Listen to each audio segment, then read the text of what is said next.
Francisco Cândido Xavier, Nos Domínios da Mediunidade, 8º livro da coleção A Vida no Mundo Espiritual, ditado pelo Espírito André Luiz.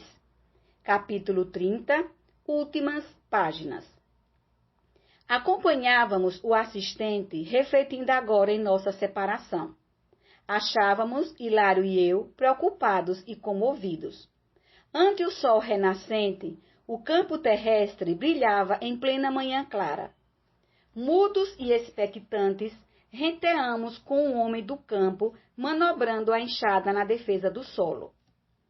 Aulus apontou com a destra e rompeu o silêncio, murmurando: Vejam, a mediunidade como instrumentação da vida surge em toda parte. O lavrador é o médio da colheita, a planta é o médio da frutificação e a flor é o médio do perfume.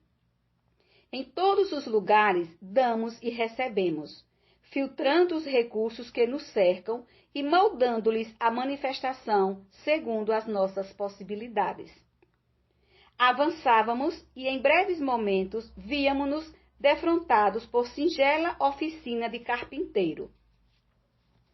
Nosso orientador indicou o operário que aplanava enorme peça e observou: Possuímos no artífice o médio de preciosa utilidades. Da devoção com que se consagra ao trabalho, nasce elevada percentagem de reconforto à civilização. Não longe, surpreendemos pequena marmoraria, à porta da qual um jovem envergava o escopro, ferindo a pedra. Eis o escultor, disse Aulus, o médio da obra-prima. A arte é a mediunidade do belo, em cujas realizações encontramos as sublimes visões do futuro que nos é reservado. O assistente prosseguiu enunciando importantes considerações sobre o assunto, quando passamos por alguns empregados da higiene pública, removendo o lixo de extensa praça. Aqui temos os varredores, disse com respeitoso acento, valiosos médios da limpeza. Logo após, contornamos um edifício em que funcionava um tribunal de justiça, e nosso instrutor adiantou: Vemos aqui o fórum onde o juiz é o médium das leis. Todos os homens, em suas atividades, profissões e associações, são instrumentos das forças a que se devotam. Produzem de conformidade com os ideais superiores ou inferiores em que se inspiram, atraindo os elementos invisíveis que os rodeiam, conforme a natureza dos sentimentos e ideais de que se nutrem. Atingíramos, no entanto, o lar em que Hilário e eu nos dedicaríamos ao socorro de uma criança doente. Nesse ponto da excursão, o orientador, esperado à distância, separar-se-ia de nós por fim. Aulus seguiu-nos paternal. Na intimidade doméstica, um cavalheiro maduro e a esposa tomavam café em companhia de 3 petizes. Ladeando a mesa limpa e sóbria, descansava em larga poltrona o menino abatido e pálido, que nos recolheria o esforço assistencial. O instrutor fixou os olhos no quadro expressivo que nos tomava a atenção e exclamou: A família consanguínea é uma reunião de almas em processo de evolução, reajuste, aperfeiçoamento ou santificação.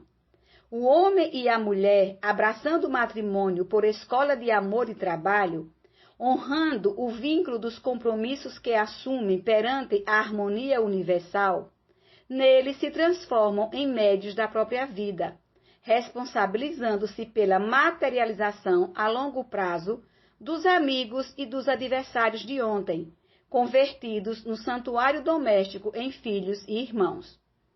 A paternidade e a maternidade, dignamente vividas no mundo, constitui sacerdócio dos mais altos para o espírito reencarnado na terra, pois, por meio delas, a regeneração e o progresso se efetuam com segurança e clareza. Além do lar, será difícil identificar uma região onde a mediunidade não seja espontânea e mais pura, uma vez que, na posição de pai e de mãe, o homem e a mulher, realmente credores desses títulos, aprendem a buscar a sublimação de si mesmos na renúncia em favor das almas, que, por intermédio deles, se manifestam na condição de filhos. E num sopro de bela inspiração concluiu: a família física pode ser comparada a uma reunião de serviço espiritual no espaço e no tempo, cinzelando corações para a imortalidade. Em seguida, o assistente leu o mostrador de um relógio e observou: quem caminha com a responsabilidade não deve esquecer as horas. Retirou-se, precípite, e seguimos-lo até a praça próxima. Aulus fixou o céu azul, em que o sol, como se desfazia em chuva de ouro, quintessenciado, e dispunha-se a enlaçar-nos, quando me percebeu o propósito mais íntimo, falando com humildade. Faça a pressa por nós, André. Reverente, pedi em voz alta. Senhor Jesus, faze-nos dignos daqueles que espalham a verdade e o amor. Acrescenta os tesouros da sabedoria nas almas que te engrandecem no amparo aos semelhantes. Ajuda aos que despreocupam de si mesmo, distribuindo em teu nome a esperança e a paz.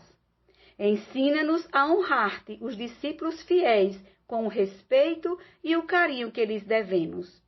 Extirpa do campo de nossas almas a erva daninha da indisciplina e do orgulho, para que a simplicidade nos favoreça a renovação.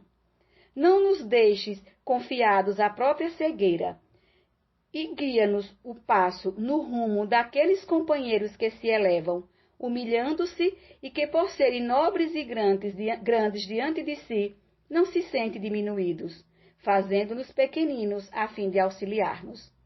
Glorifica o Senhor, coroando-lhes a fronte com os teus lauréis de luz. O orientador devia saber que ele próprio personificava para nós os benfeitores, a cuja grandeza nos reportávamos.